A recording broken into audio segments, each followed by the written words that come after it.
Hi everyone, my name is Jacob Reeves and I spent 8 weeks at the John Lyne Centre as a part of a Carella Lab group team who are exploring diversity of plant defence mechanisms through comparative macroevolutionary analysis and molecular genetic approaches, particularly in model plants such as Marchantia polymorpha and Arabidopsis.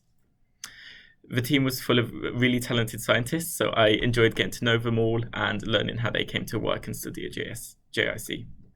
And I think it was really important for me to gain experience in lab-based skills, such as cell culture and experiment planning, because of how COVID has affected everybody and everyone's opportunity to develop these lab skills at university.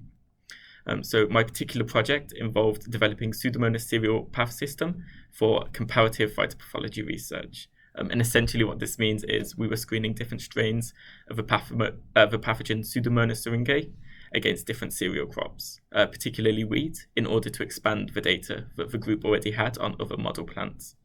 And we did this so that we can compare strains that had a broad versus specific host range to start to understand the mechanisms behind generalized versus specific virulence in the Pseudomonas syringae species complex.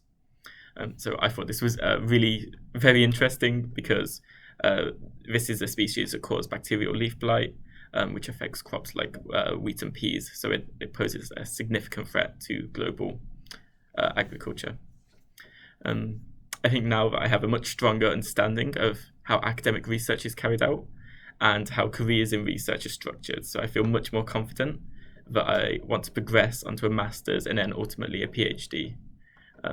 I've seen firsthand how important the work that goes on at JIC is, and I'm motivated to continue my studies in this area of research. And in particular, I would like to thank the members of the lab group, especially Dr. Phil Carella, as well as BSPP for funding this 8-week summer student placement.